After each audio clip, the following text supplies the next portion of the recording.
Ya, dialog kita lanjutkan kembali. Mas Kris, ini kalau kita bicara soal pemilu, saya ingat sekali, waktu kecil itu kalau kita mau memantau siapa yang menang dalam sebuah pemilu itu, waktu itu kan pemilunya hanya legislatif ya. Itu kan di televisi itu.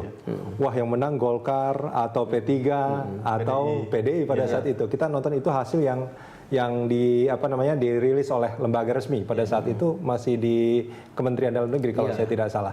Nah, pas 99 saya ingat saya jadi pemantau pemilu pada saat itu. Itu nampaknya memang awal dari bagaimana pemilu itu memang harus dikawal karena rentan dengan kecurangan, Mas Kris. Apa seperti itu memang? Iya, kalau zaman Orde Baru sih bukan pemilu, itu cuma mobilisasi politik gitu ya. Jadi itu dimonopoli, semua angka dimonopoli mereka itu. Perlu quick count kita udah tahu ya Pak Azal. Tidak usah pakai, enggak usah pakai quick count. Sebelum pemilu udah tahu berapa dulu waktu itu ya kan, begitu. Tapi yang disampaikan Mas tadi, saya kira bahwa ternyata kalau elit ya, siapapun wujud elit itu membuka kesempatan, mau mendengarkan, mau menampung apa yang mereka menjadi keluhan dan harapan masyarakat maju, ya kan? Sepakat. Terus kalau itu betul Pak Jokowi bahwa demokrasi itu mendengarkan masyarakat, ya kan? Dengan mendengarkan masyarakat akan berbondong-bondong dan akan berpartisipasi, karena merasa dengan konkret bahwa apa yang saya harapkan itu bisa tersalurkan ini. Tapi bukankah apa yang terjadi saat ini yang dilakukan oleh Mas Reza, Mas Yus, dan juga lembaga-lembaga masyarakat yang independen lainnya, itu karena bentuk elit-elit politik yang tidak memberikan kesempatan kepada masyarakat untuk terlibat di sana. Mereka akhirnya tumbuh secara mandiri. Iya, tapi tentu dari sisi lain ada elit dari civil society.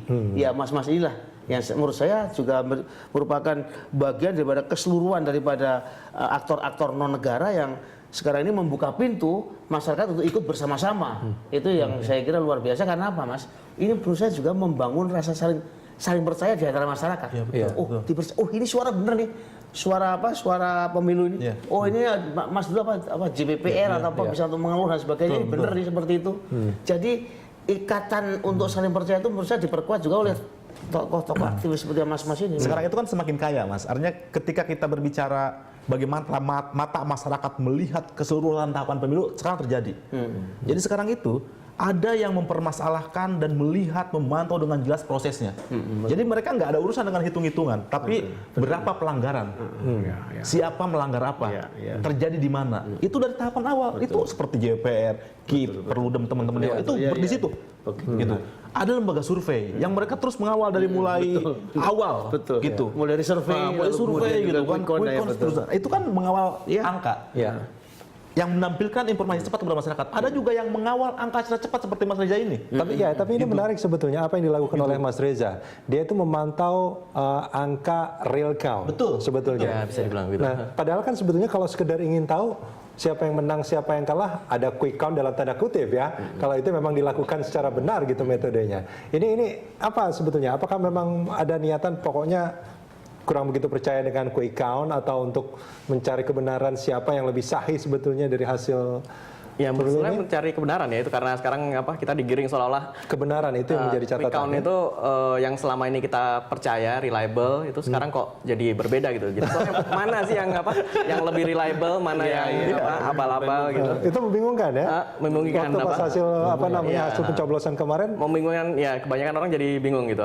Justru saya kalau kita hitung beneran itu kira-kira cocoknya sama yang mana? Dan gambaran masyarakat begini, Mas. Sering banyak yang laporan ke saya ketika tim survei tampil dua-duanya itu laporan itu sebetulnya Mas siapa sih yang menang?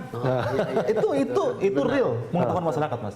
Artinya bahwa dengan lembaga survei seperti ini maka masyarakat tidak tergambarkan siapa yang menang. Gitu loh. Sampai sekarang sebetulnya masih sampai kemarin-kemarin sebelum ada audit dari sehingga dari harus ada real count yang seperti digagas oleh Mas Reza ini, yang benar-benar memotret bukan dari quick count tapi dari real hasil realnya. Hasil. Kita akan sambung di segmen berikut nanti.